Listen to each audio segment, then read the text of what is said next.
international cooperation, political exchange and dialogue are. Take the intensive talks we have been engaging in with Russia since the beginning of January. It is still too early to tell whether they will help de-escalate the situation Russia created by concentrating 100,000 troops along the border with Ukraine. But after years of rising tensions, staying silent is not a sensible option. That is why we are talking to Moscow in a range of different formats. About our commitment to Ukraine's territorial integrity and about a key principle of our common European peace order, that borders must not be moved by force, that right makes might and not the other way around. The Russian side is aware of our determination. I hope they also realize that the gains of cooperation outweigh the price of further confrontation. This is the basis on which we are engaging, because we strongly believe that global public goods can only be preserved through international cooperation, and peace is the most important one of them. Closely followed by global health.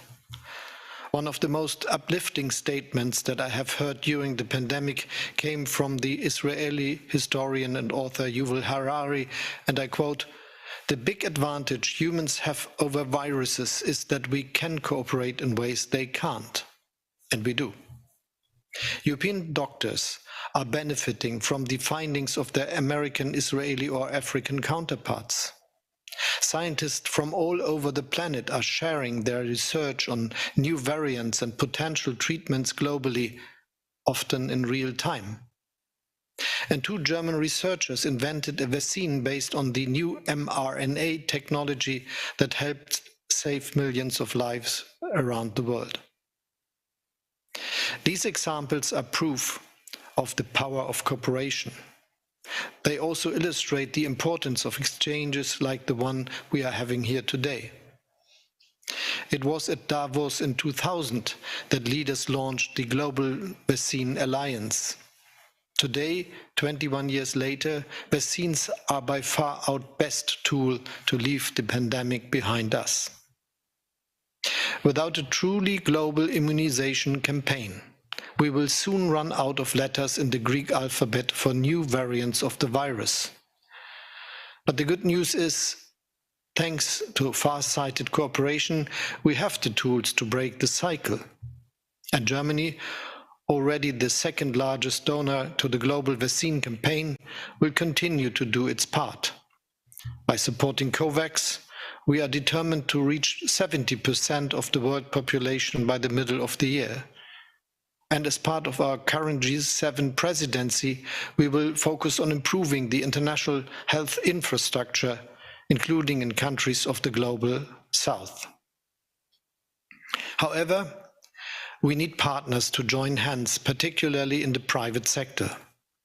So in the spirit of Davos, let us work together to fully fund the global vaccination campaign. That would also be the booster shot our economies need.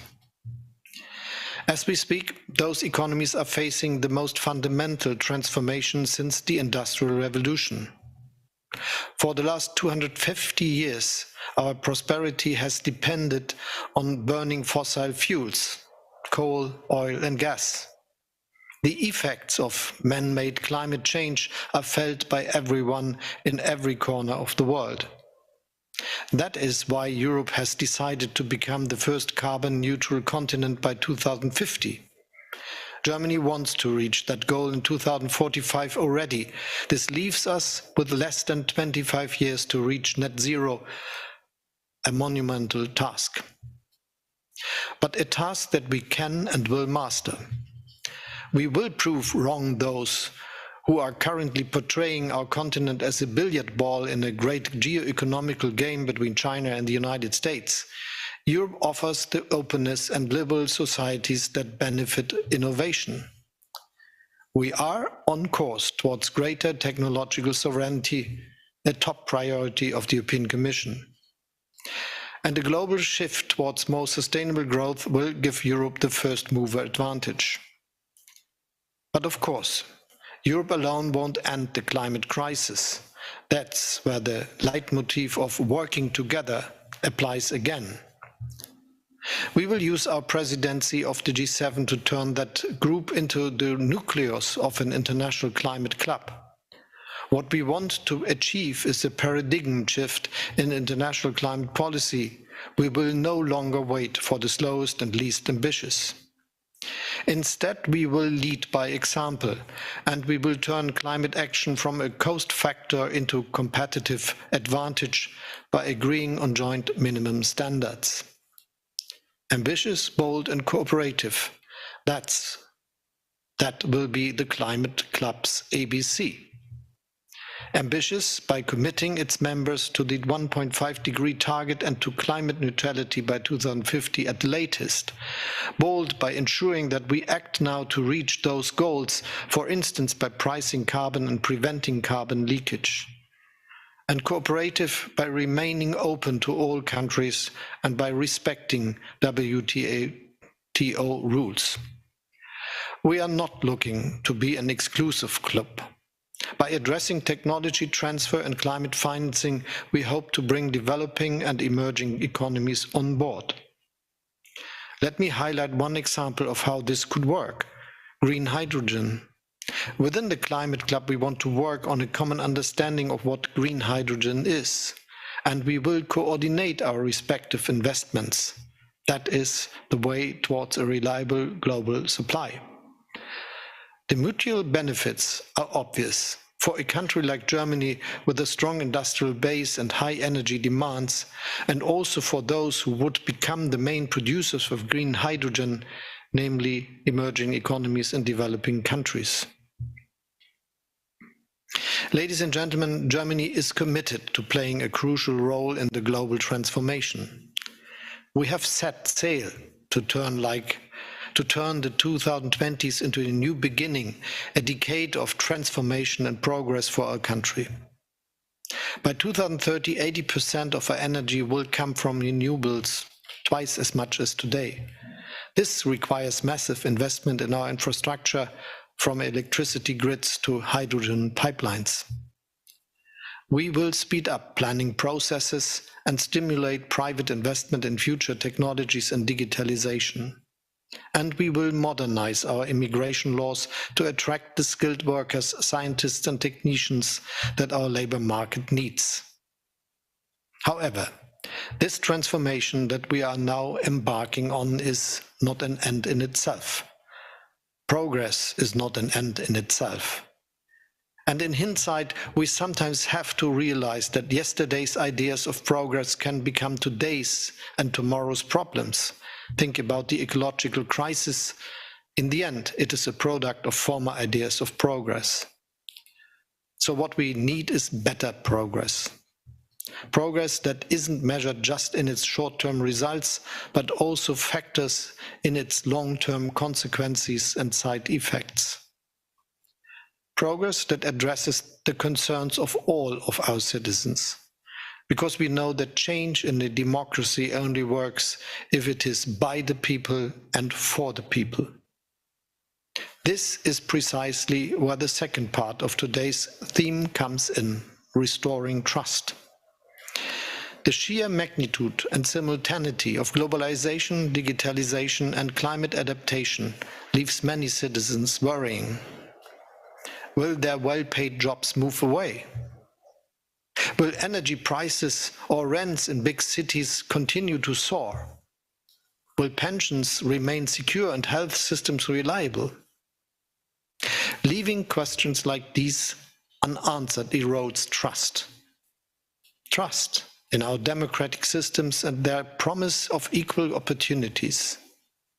And trust also in our social market economy and its promise of fairness. Yes, trust can erode, but it can also be won back.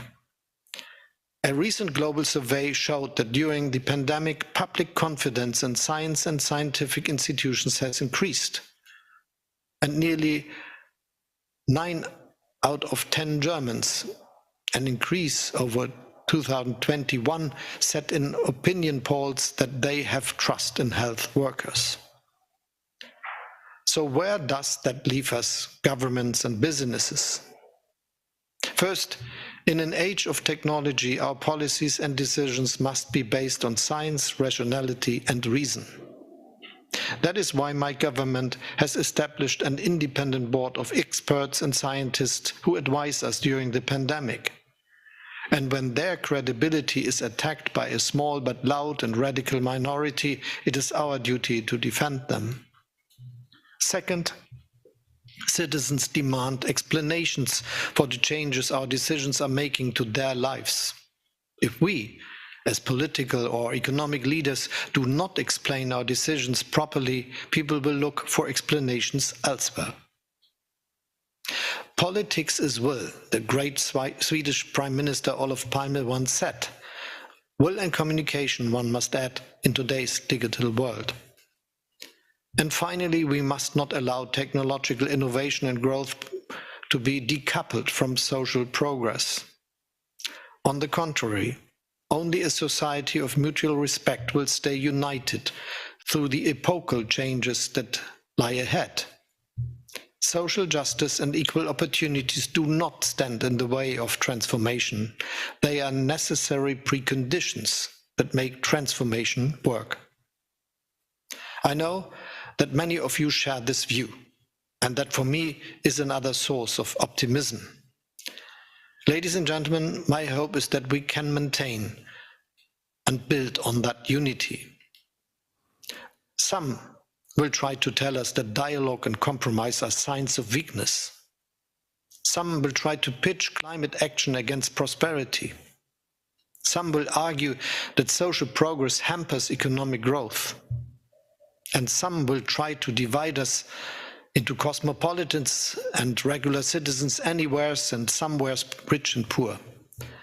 But the truth is, the progress we want, better progress, will only be possible if we overcome these divisions. Working together is the way, restoring trust is our goal. Thank you for your attention. Thank you very much, Federal Chancellor. Very ambitious, very comprehensive, but as I mentioned, very necessary program, because we are living in the age of the fourth industrial revolution. We have the chance for a new renaissance if we use all those capabilities in a very responsible way. Now, you mentioned many priorities which you have for your government. And you put particular emphasis on the word trust. If I may add one question here, trust depends also very much from a macroeconomic stable country. How do you see macroeconomic stability in this context of what you just outlined?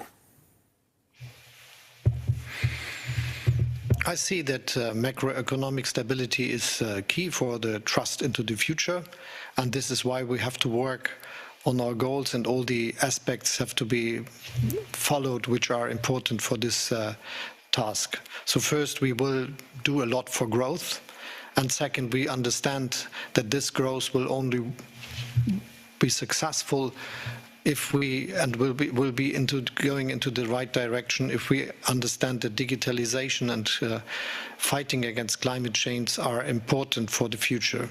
And so these are the most important aspects of our decisions we will have to take.